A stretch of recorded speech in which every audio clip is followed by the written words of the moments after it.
Bienvenidos una vez más en esta mañana a un tiempo para poder compartir la preciosa palabra del Señor y ser instruidos por ella, porque la palabra es nuestro fundamento en esa roca que es Cristo Jesús.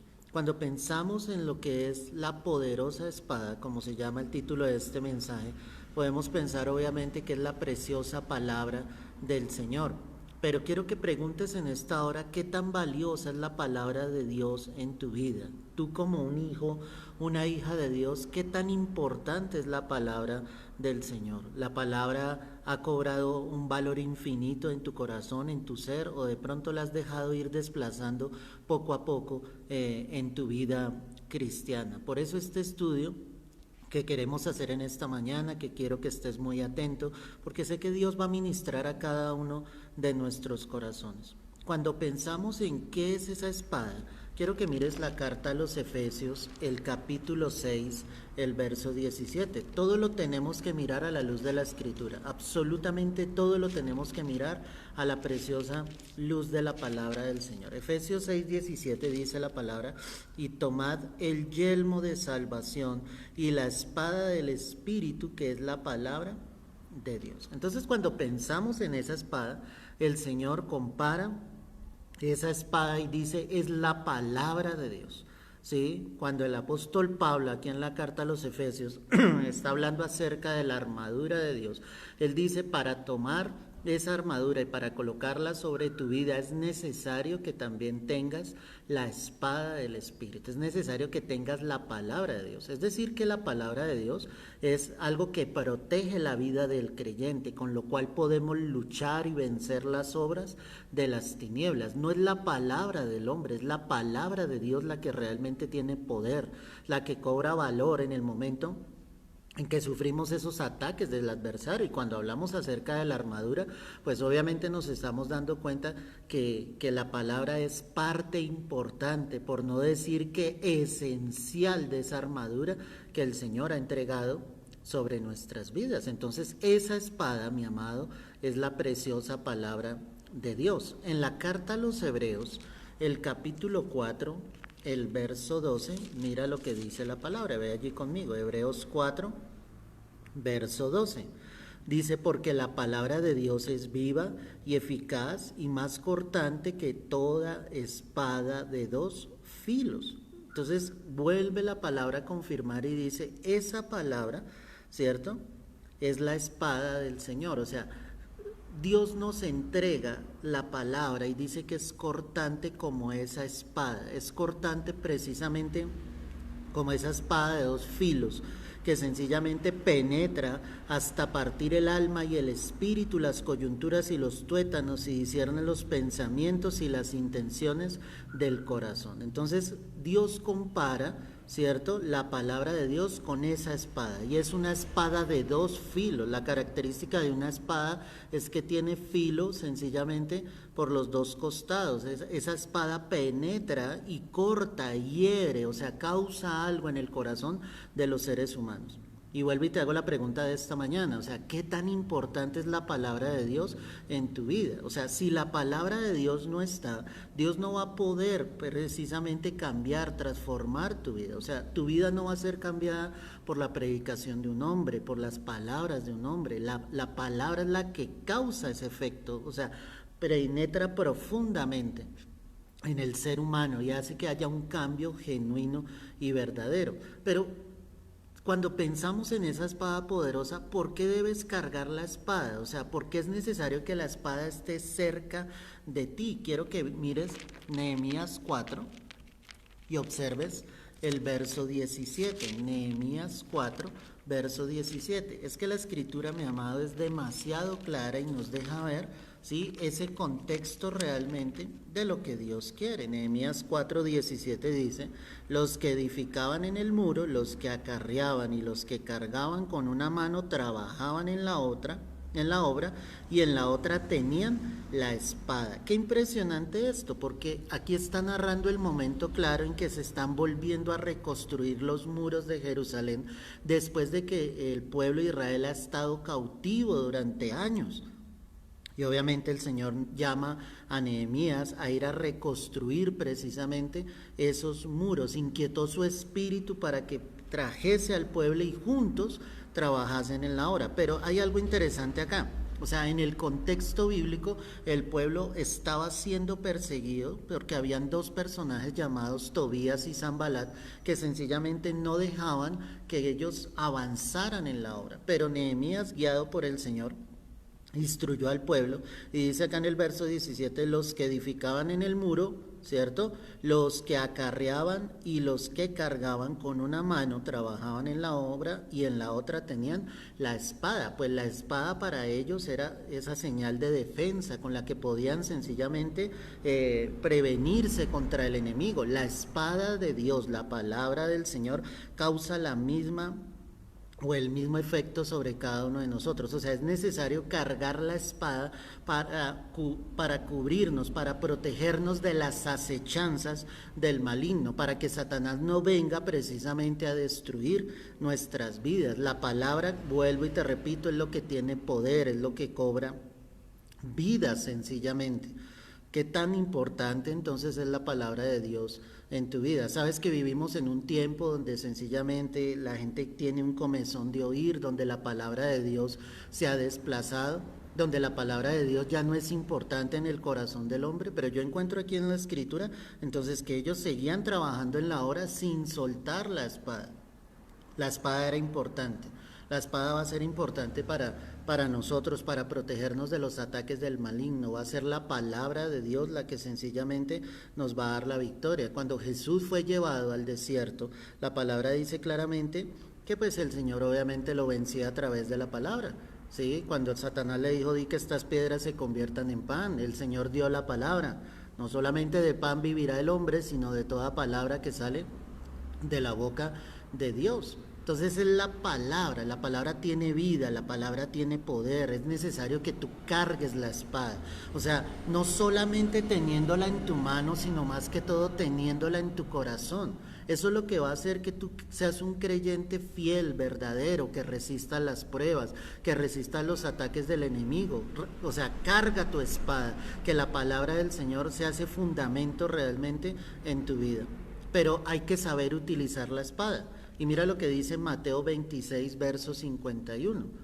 Cuando digo que hay que saber utilizar la espada, pues podemos decir, no podemos hablar lo que a nosotros nos parece, no podemos sacar el texto del contexto, ¿cierto? Hay que saber interpretar la escritura de la manera correcta, a la luz del Señor, de lo que el Espíritu Santo quiere revelar a nuestras vidas. Entonces Mateo 26, verso 51, mira, pero uno de los que estaban con Jesús, extendiendo la mano, sacó su espada e hiriendo a un siervo del sumo sacerdote le quitó la oreja. Entonces Jesús le dijo, vuelve tu espada a su lugar, porque todos los que tomen espada, a espada perecerán. Y mira lo que le dijo el Señor a Pedro, ¿acaso piensas que no puedo ahora orar a mi Padre y que Él no me daría más de 12 legiones de ángeles? Qué impresionante eso, cuando vienen a apresar al Señor, lo primero que hace Pedro en sus emociones es sacar su propia espada, estoy hablando de una espada física obviamente, y hiere la oreja de Malco, corta la oreja de ese siervo que venía obviamente con Judas y los demás a tomar al Señor por prisionero. Pero el Señor reconviene la vida de Pedro y le dice, pues el que hiera espada, pues de la misma manera perecerá. Es decir, si no sabemos que el Señor está allí y el Señor le reconviene y le dice, es que tú no puedes creer que yo puedo orar a mi Padre y Él va a enviar ahora 12 legiones de ángeles, imagínate eso, ¿sí? Una legión era una compañía de 100 soldados. Imagínate la cantidad de ángeles que el Señor podría enviar, el Padre, para proteger a su Hijo, pero era necesario que se cumpliese la Escritura, era necesario que Jesús fuese apresado y que obviamente fuera a la cruz, pero en ese momento Pedro, ¿qué hizo? Él quiso pelear en sus propias fuerzas. Ese es el error del creyente, creer que pelea en sus propias fuerzas. Dios nos ha dado una herramienta poderosa que es la palabra de Dios, para que nosotros oremos, para que nosotros clamemos, para que nosotros realmente confesemos delante de Dios la palabra que ya nos ha sido entregada, creer a lo que en ella está escrito, creer fielmente a lo que el Señor está diciendo acá a través de la palabra. Pero definitivamente Aquí Pedro actuó de una manera precipitada e incorrecta. Es como cuando tú sufres pruebas, ataques del enemigo, ataques de las personas que están a tu alrededor y tú tratas de pelear en tus propias fuerzas. Entonces no debo hacerlo de esta manera, yo debo confiar en lo que el Señor me ha dicho a través de la palabra, depositar plenamente mi confianza en Dios. La segunda carta del apóstol Pablo a Timoteo, el capítulo 3, mira lo que dice la escritura, ve allí conmigo, segunda carta a Timoteo 3, verso 16. Toda la escritura es inspirada por Dios. Ahí ya me da una base y un fundamento. Es decir, todo lo que está aquí escrito ha sido inspirado por Dios. Podemos creer fielmente que fue el Señor el que inspiró precisamente los libros que están dentro de la escritura, ¿sí? Cuando se han hecho los cánones para obviamente determinar los libros que tenían inspiración divina, pues obviamente hubo muchos libros que no estuvieron dentro del canon bíblico. ¿Por qué? Porque la palabra nunca se va a oponer, la palabra nunca se va a contradecir, o sea, Dios no va a decir en un fragmento, no adores dioses ajenos, y en otra parte de la palabra el Señor no nos va a decir, adoren dioses ajenos. No, Dios nunca se va a contradecir. Toda la escritura es inspirada por Dios. Por eso dentro de la iglesia tradicional se encuentran los denominados libros apócrifos, ¿sí? Que cuando tú los lees, tú te das cuenta que se habla de la adoración a los muertos, de la adoración a las almas, pues eso está contradiciendo fielmente lo que el Señor dijo desde un comienzo. No te harás dioses ajenos delante de mí, ¿cierto? No te postrarás ante ellos, no te harás imagen ni semejanza alguna. O sea, Dios nunca se va a contradecir en la preciosa palabra del Señor. Entonces aquí Pablo le decía a Timoteo, toda la escritura es inspirada por Dios y es útil para enseñar. Claro, la palabra nos enseña día tras día. Cuando tú ya te encuentras con personas que no se deleitan en la palabra de Dios, es porque no quieren ser enseñadas por la palabra del Señor. Es fácil, hermano, atraer multitudes, es fácil hablar cosas que sencillamente llamen la atención de la gente. Eso lo hacen las personas del mundo fácilmente. Eso lo hace un agorero, un culebrero, no sé cómo se llamará en tu país, que se para en la plaza, en una esquina, en un parque, y él empieza a hablar y a decir, en menos de nada tiene una multitud que le rodea y lo está escuchando. Pero la palabra de Dios tiene un sentido diferente. La palabra de Dios nos ha sido entregada para enseñarnos a cada uno de nosotros. Tú lo que necesitas es un corazón enseñable. Yo llevo más de 23, 24 años de conocer del Señor y todos los días quiero aprender de Él, de su palabra. Si yo tengo personas a mi alrededor, yo las escucho, quiero aprender de lo que Dios también les ha enseñado a ellos. O sea, tengo un corazón enseñable. Pasarán los años y no diré ya es suficiente. No, todos los días estamos aprendiendo, todos los días el Señor nos está dejando ver su preciosa palabra.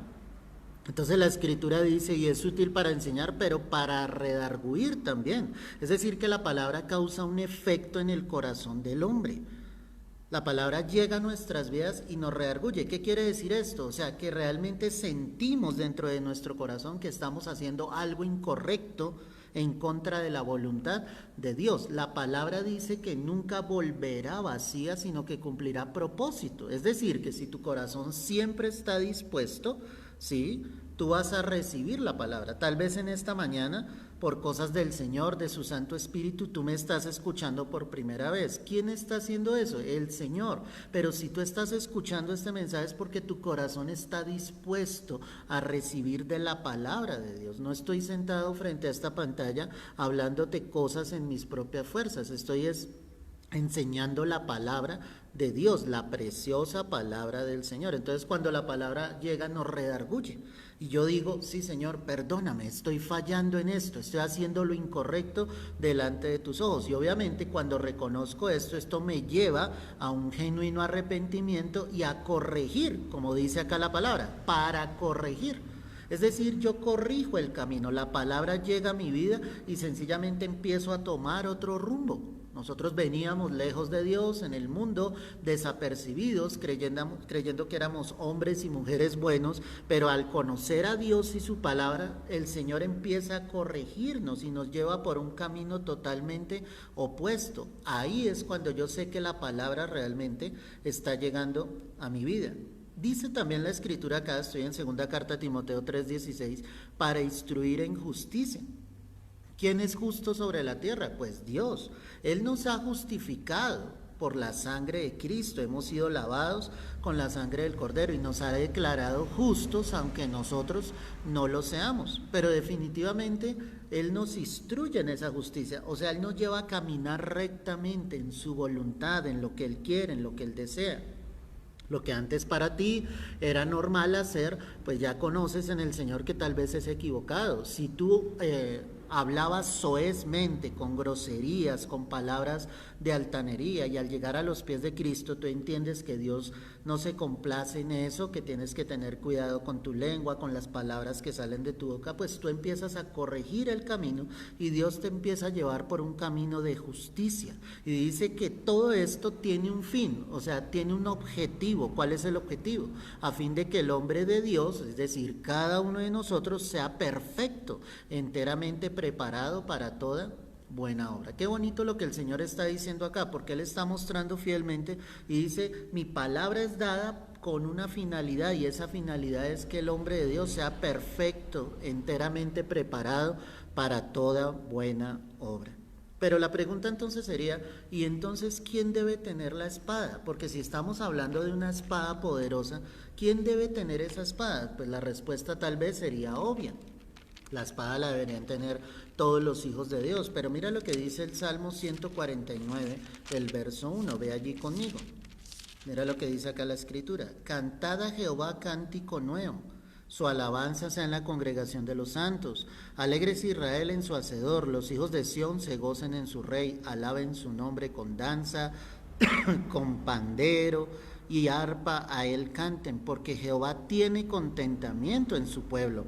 Hermoseará a los humildes con la salvación. Regocíjense los santos por su gloria y canten aún sobre sus camas. Exalten a Dios con sus gargantas y espadas, ojo con esto, de dos filos. ¿En dónde? En sus manos, para ejecutar venganza entre las naciones y castigo entre los pueblos, para aprisionar a sus reyes con grillos y a sus nobles con cadenas de hierro, para ejecutar en ellos el juicio decretado. Gloria será esto para todos sus santos. Aleluya, amén y amén. ¿De qué está hablando aquí el Señor? Obviamente es la exhortación de Dios hacia que el pueblo le alabe, le adore, pero me impactaba cuando leía esto que decía, exalten a Dios con sus gargantas y espadas de dos filos en sus manos. Dice, para ejecutar venganza a las naciones. O sea, si Dios está hablando de alabar, y alabamos es con nuestra boca, glorificamos a Dios con nuestros labios, Él está diciendo, la palabra es la que castigará a las naciones que no han querido venir a los pies de Cristo. O sea, lo que el Señor está mostrando es que es necesario que la iglesia predique, que lleve el evangelio, que esa espada sea llevada a todo lugar, sencillamente donde estén los hijos de Dios. Yo no puedo callar esta verdad, necesito seguir predicando, hablando de Jesús, del amor del Señor, necesito seguir llevando almas a los pies de Cristo, y no porque seamos cada uno de nosotros, sino el poder del Espíritu que convence de pecado, de justicia y de juicio. La pregunta entonces para todos nosotros en esta mañana es, ¿de qué manera tú estás llevando tu espada? ¿Sabes que la espada de Dios es poderosa? ¿Reconoces fielmente que la espada del Señor está en tu vida? Pensemos en otra cosa. Lucas 8, verso 4. Mira lo que dice acá la Escritura. Lucas 8, verso 4. Mira lo que dice la palabra acá. Dice la Escritura. Juntándose una gran multitud y los que de cada ciudad venían a él, les dijo por parábola, el sembrador salió a sembrar su semilla. Ok, este pasaje bíblico nos habla efectivamente de ese sembrador con esa semilla que es la palabra de Dios, ¿correcto?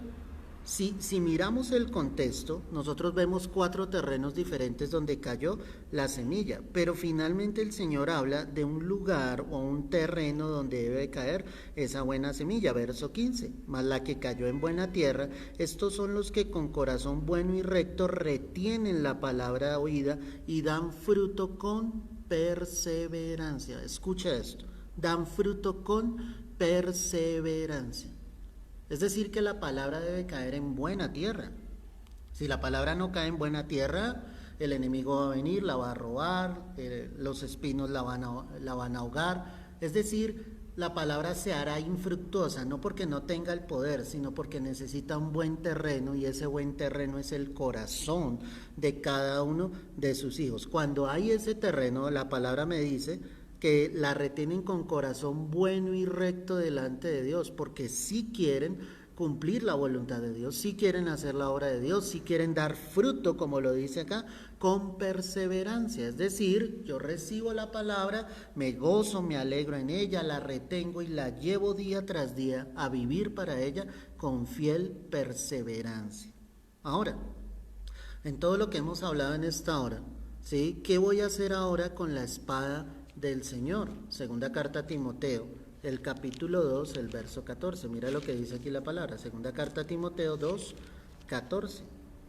Dice la escritura acá: recuérdales esto, exhortándoles delante del Señor a que no contiendan sobre palabras, lo cual para nada aprovecha, sino que es para perdición de los oyentes. Y mira esto: procura con diligencia presentarte a Dios aprobado, como obrero que no tiene de qué avergonzarse, que usa bien la palabra de verdad, mas evita profanas y vanas palabrerías, porque conducirán más y más a la impiedad. ¿Qué está diciendo acá el Señor? Procura con diligencia entonces presentarte a Dios aprobado, y usa la palabra de la manera correcta, usa bien la palabra de verdad, o sea, no manipules la palabra, no hables lo que no está escrito, no especules sobre la escritura. O sea, es necesario que hablemos lo que el Señor ha dicho. Por eso es tan importante estudiar la palabra, estudiar el contexto bíblico, el contexto histórico, saber realmente lo que Dios está diciendo, para que nosotros no tergiversemos las escrituras, como encontramos hoy en día muchos desviando la palabra totalmente. Y el Señor dice: evita esas vanas palabrerías, contiendas. O sea, tú dedícate a predicar la palabra de la manera correcta, a entenderla, a estudiarla, ¿cierto? A ser enseñado precisamente por otros. Es lo que tú y yo debemos hacer. O sea, tú y yo tenemos una poderosa espada, pero muchos no saben lo que tienen en sus manos. ¿Me entiendes? No, la palabra no puede ser un fetiche. O sea, tú no puedes decir al azar: todo lo puedo en Cristo que me fortalece. Tú tienes que saber qué es lo que estás diciendo. Tú tienes que saber claramente qué es lo que el Señor quiso decir a través del apóstol Pablo cuando sucedió esto, cuando él dijo estas palabras. Entonces la palabra es algo poderoso, es algo precioso que el Señor nos ha entregado. Valórala, ámala, estudia, léela. Si no la entiendes, pídele a otros hermanos que te ayuden a comprender, personas que tal vez lleven más tiempo en el Evangelio, pero la palabra es ese fundamento que todos nosotros tenemos. Por eso es tan importante que tú te deleites en la palabra. Deja esas vanas palabrerías, esas vanas predicaciones donde te hablan cosas tan lindas y tan hermosas, pero que no van conforme a la palabra de Dios. El Hijo de Dios necesita volver a la palabra del Señor.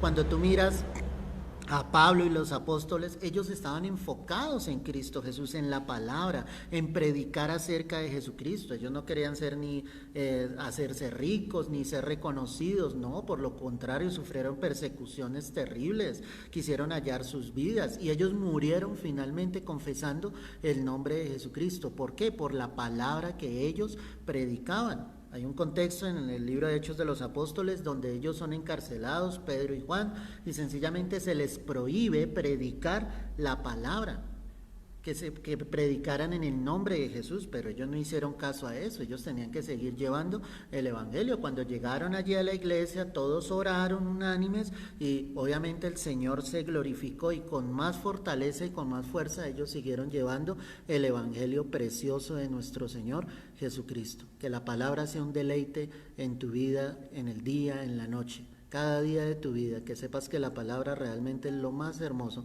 y el tesoro más precioso que tú y yo tenemos. Padre, yo quiero darte gracias en esta mañana por este tiempo. Gracias por los que han estado atentos a este mensaje, Señor. Te pido en el nombre de Cristo Jesús que tu palabra cumpla propósito en la vida de cada uno de tus hijos, Señor. Guárdalos, cuídalos, susténtalos, que ellos puedan creer fielmente a lo que tú nos has dicho en tu palabra, Señor. Hoy yo los bendigo con toda bendición de lo alto, en el nombre precioso y poderoso de nuestro Señor Jesucristo. Y te pido, Señor, que ellos amen, se deleiten día tras día en este regalo hermoso que tú nos has dejado, que son las preciosas escrituras, la palabra de Dios, la espada del Espíritu, que es la palabra de Dios. A ti sea la gloria, la honra en Cristo Jesús. Amén y amén. Amén, mis amados, Dios los bendiga. Si no tuviste la oportunidad de escuchar este mensaje completo, te invito a que lo hagas. Toma un tiempo, será de bendición para tu vida y compártelo con otros para que la palabra de Dios se extienda día tras día. Recuerda que Cristo te ama y Cristo vuelve pronto por sus escogidos, por su iglesia, por todos aquellos que hayan confesado el nombre de Jesús como el único y suficiente Salvador. Dios te bendiga y te guarde.